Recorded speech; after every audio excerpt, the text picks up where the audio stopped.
So this is Cassie and Humphreys. I'm back at the last Berridge Park tree.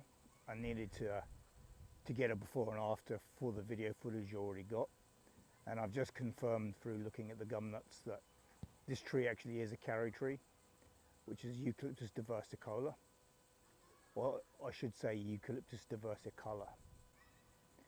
So this is actually a comparative study of two trees side by side, two neighbouring trees.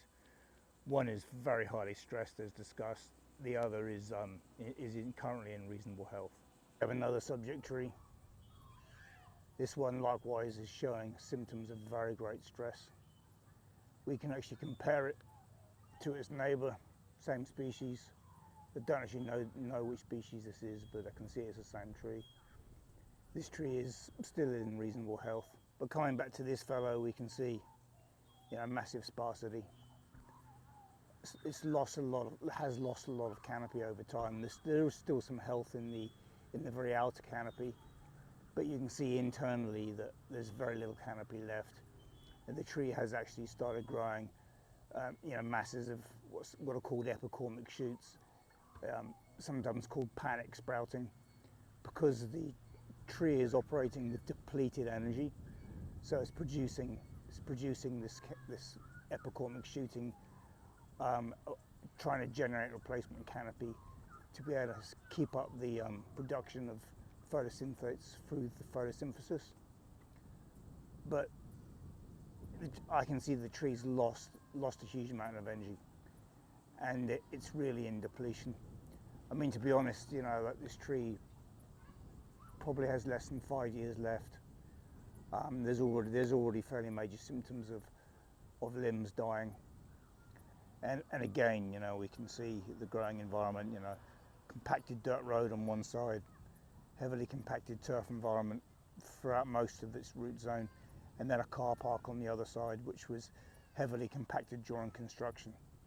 So this tree is divorced from any kind of association. So as an example of the tree we've just witnessed, coming back to this tree, we can see what is likely to be in store. This tree is in pretty much the same growing conditions. And yet, if we were to do restorative works from the tree's trunk out to 2 or 3 meters beyond its drip line, we could set up the parameters for sustainability and keep this tree going for decades more time to come. I forgot to mention, this tree likewise is covered in sooty mold, so a sign that it's covered in the psyllids, which are causing the exudation, which the sooty mold is then living on. Just a bit of a close-up here, panning up the tree's trunk. You get to see some of the structural limbs, and as well as the epicormic shooting. Looking out along some of the lower limbs, you can see the dieback. This is all a major stress response as discussed. You can also see a close-up of the sooty mold. In closing on the Berridge Park sick trees, I just want to talk a bit more on proactive versus reactive arboriculture. Now, by definition, arboriculture, Latin for the culture of trees, is proactive. This whole dynamic of being reactive doesn't fit the name description, doesn't fit the heart and soul of what arboriculture really is. And it certainly strikes me as we move into this current narrative of response to climate change that we take every step necessary to honour and to keep alive the trees we have in open space. And so that means we have to be proactive.